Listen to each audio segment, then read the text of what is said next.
নমস্কার বন্ধুরা, কাকুলিস কিচেনে আপনাদের সকলকে স্বাগত জানিয়ে মকর সংক্রান্তি স্পেশাল পাটিসাপটার একটা নতুন ধরনের রেসিপি নিয়ে চলে এসেছি। এটা আপনারা কমলা লেবুর পাটিসাপটা বা অরেঞ্জ পাটিসাপটাও বলতে পারেন। একেবারে নতুন ধরনের একটি পিঠে। অনুরোধ রইল বাড়িতে একবার হলেও রেসিপিটা ট্রাই করার।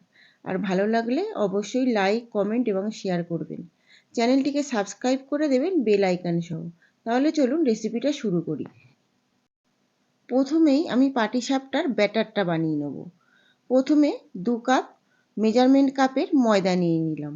ময়দাটা খুব ভালো করে একটা ছাঁকনির সাহায্যে চেলে নেব। ময়দাটা চেলে নেওয়া হয়ে গেছে। এবার অ্যাড করে দেব 1 কাপ সুজি। এবার অ্যাড করে দিলাম 1 কাপ চালের গুঁড়ো।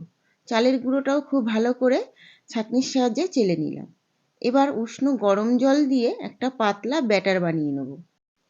খেয়াল রাখতে হবে জলটা যেন খুব বেশি গরম না হয়, আবার ঠান্ডাও যেন না হয়। একটা আঙুল ডুবিয়ে রাখা যায় সেরকম গরম জল হলেই হবে।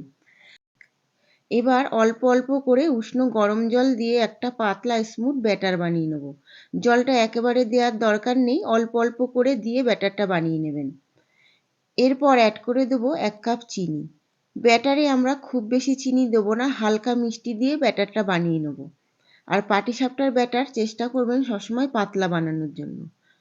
এরপর অ্যাড করে দেবো 1 পিঞ্চ মতো নুন, মিষ্টিটাকে ব্যালেন্স করার জন্য।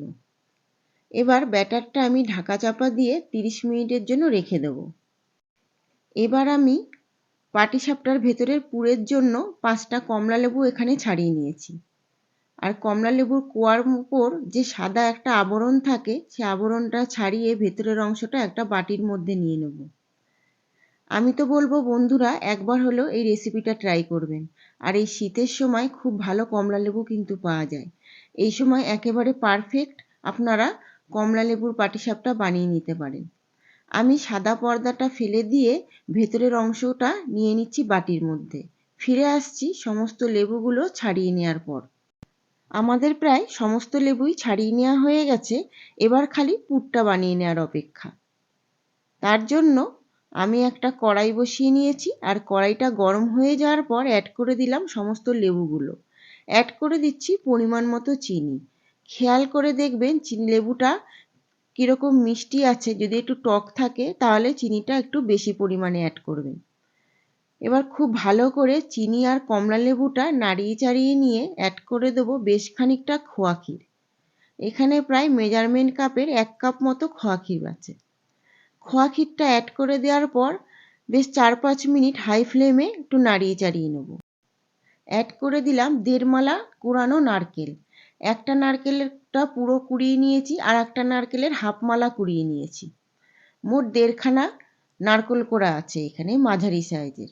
নারকেলটা দেওয়ার পরেও হাই ফ্লেমে 4-5 মিনিট খুব ভালো করে নাড়িয়ে চাড়িয়ে নেব।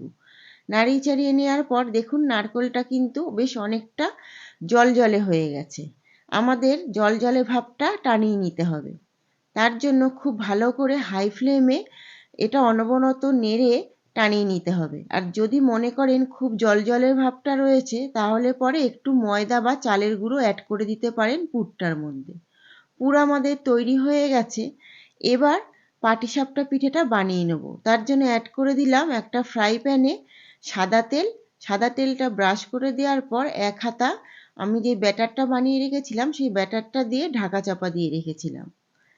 ঢাকা চাপা দিয়ে রাখার পর এখানে আমরা পুরটা দিয়ে দেবো পাটিসাপটার উপর।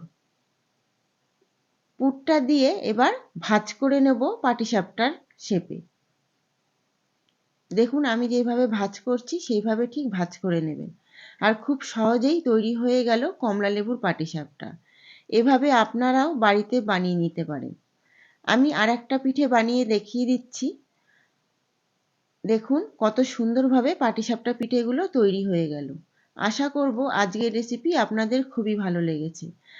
অনুরোধ রইল বাড়িতে একবার হলেও ট্রাই করার। আর ভালো লাগলে আপনাদের মূল্যবান মতামত কমেন্টের মাধ্যমে জানাবেন। আমার যে সমস্ত বন্ধুরা চ্যানেলটিকে এখনও সাবস্ক্রাইব করনি তারা অবশ্যই বেল আইকন সহ চ্যানেলটিকে সাবস্ক্রাইব করে দিও নিত্য নতুন রেসিপি দেখার জন্য। যারা ফেসবুক পেজ থেকে দেখছো তারা অবশ্যই পেজটিকে ফলো করে রেখো। নমস্কার।